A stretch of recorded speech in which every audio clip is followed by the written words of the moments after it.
Hello, good evening to everyone. My name is Tapasya, and let's begin with something new today. But before that, let me wish you all a very happy English Language Day. With this English Language Day, I have come up with something very interesting related to William Shakespeare. Remember, William Shakespeare was being born or maybe died on April 23rd. Let's come and understand that what exactly were the facts and trivia of William Shakespeare. So, if we talk about the facts and trivia, of course, we should know the quote, which is very famous, or maybe I would like you people to guess it. That is, if circumstances lead me, I will find where truth is hid. This particular quote was been given by Polonius, who says in a very famous tragedy of William Shakespeare, that is Hamlet.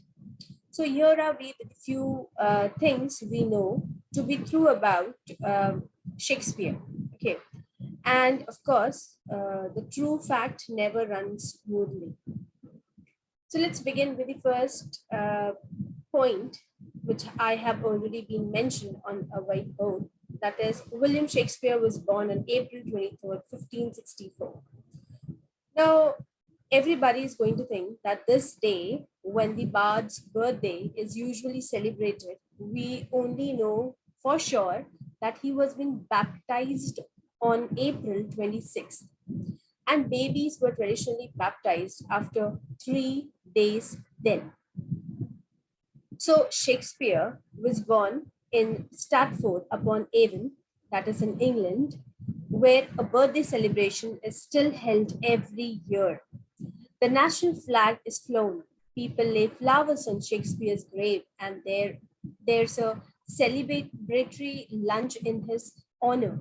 And people dress as characters from his play, so they also march in a huge parade. And even spectators join in on the costume fun. If Shakespeare's birthday was indeed on 23rd, then coincidentally, Shakespeare also died on his 52nd birthday in 1616. Remember that. Let's move on to the second point, that is Shakespeare wrote 39 plays. Now, total of 39 published plays are attributed to Shakespeare, including 16 comedies, 12 tragedies, and 11 histories. Broadly speaking, the tragedies are plays that end in death, often, of course, of the main characters and multiple others.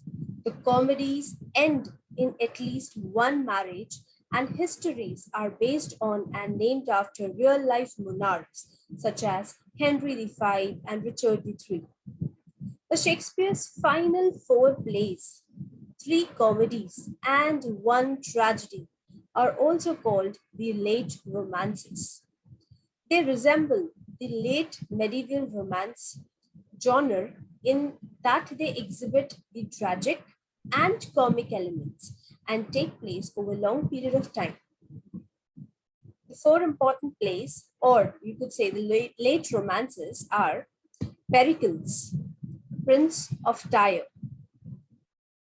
Cymbeline, The Winter's Tale, The Tempest. These are four important plays, or maybe you could say late romances written by William Shakespeare. Additionally, if you see, six of his work, four comedies and two tragedies, are called problem plays because they do not fall neatly into the comedy or tragedy genre.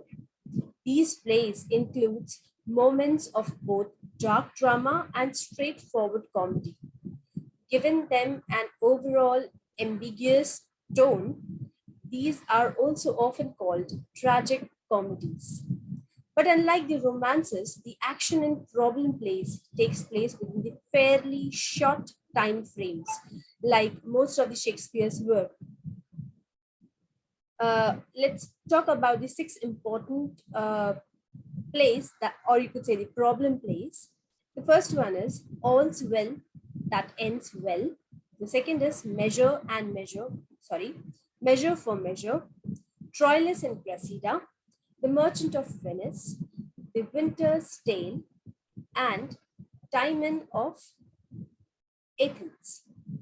Now, aside from Shakespeare's 39 published plays, there are two plays which have been attributed to him that have been lost: Cardenio and Love's Labours Won, WON. It's not known for sure whether Love Labours Won was an entirely new sequel to Love Labours Lost or simply an alternative title for another of this play that we know by a different name. Moving on to the third point that we have, that is Shakespeare's first play. Of course, we all know that Shakespeare's first play was The Two Gentlemen of Verona. The Shakespeare is believed to have written The Two Gentlemen of Verona sometime between 1589 and 1591. To put it simply, the play is a comedy between two couples' journey to be with each other. Scholars think The Two Gentlemen of Verona came first because it introduced themes found in Shakespeare's later plays. For example, a heroine dressing like a man. Some scholars also judge Two Gentlemen as less well written than Shakespeare's other play, and they suggest it's first because the writing reflects a lack of experiences. They say that, like many aspects of Shakespeare life, no one is completely certain about The Two Gentlemen of Verona being first. Actually, Henry VI, Part 2 is called the first just as often, since it's the early play with an agreed upon years of origin. And no, that's not a typo. Shakespeare wrote Part 2 of Henry VI in 1591 and followed it up with the Part 3 immediately afterwards. So Part 1 did not come until a year late in 1592. Let's move on to the last play, that is The Two Noble Kinsmen. Now he started with two gentlemen and ended with two kinsmen. So Shakespeare scholars are much more certain about this one.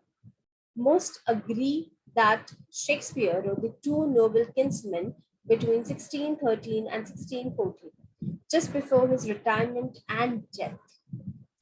Based on a story from Geoffrey Chaucer's The Canterbury Tales, the play sees the titular pair of friends fight over who gets to marry the fair Princess Emilia. Shakespeare's most produced play.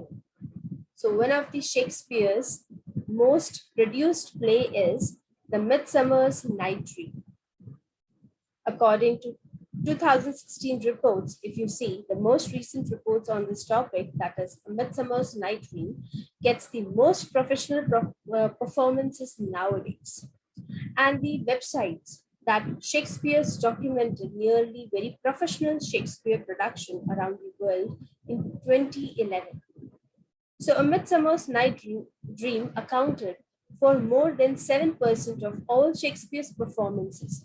And together, Part 1 and Part 2 of Henry IV were the least performed.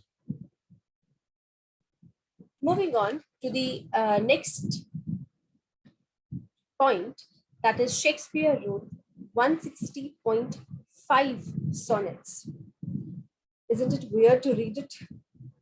So when the play closed all the theaters from 1592 to 1594 and the plays weren't in demand, Shakespeare picked up poetry as what we might call a quarantine hobby.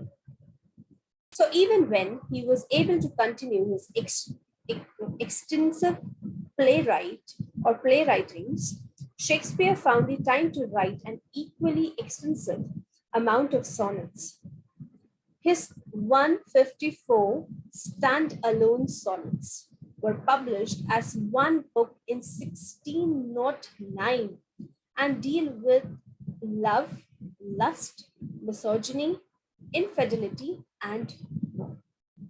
The narrator, not necessarily Shakespeare himself, addresses most of the poems as an unnamed young boy, now called the fair youth.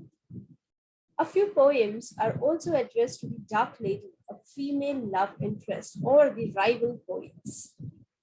The remaining six sonnets in Shakespeare's canon are part of his play, such as the prologue in Romeo and Juliet. A partial sonnet in Edward III rounds out the count. Shakespeare invented 120 words. So it's an English language day to day. So his plays also contain the first recorded usage of about 1700 words. According to Oxford English Dictionary, the extra 1280 words were likely already seen in Shakespeare's day that he didn't invent, but happened to be the first to write down. He still used many of the 420 he creditably didn't make up, like bedroom, pump, dawn, excitement, leapfrog, priceless, and Jenny. ZANY. If you want to know a bit more about these words, you can, of course, go through the lit chart, who have published the full list of the words that have been used by Shakespeare. And of course, Shakespeare have been invented. So how did Shakespeare invent words? So he used nouns as verb and verbs as adjectives. And he combined two words into one, and he added prefixes and suffixes to words that never had them before. Now, other Shakespeare's trivia, and there are a few more points. We would be learning it in the part 2 of this video. From today, we have started for the Shakespeare's lover, a new type of literary genre based only and only on William Shakespeare. Do take a ground on this course itself. We'll meet you in the next video. Thank you so much.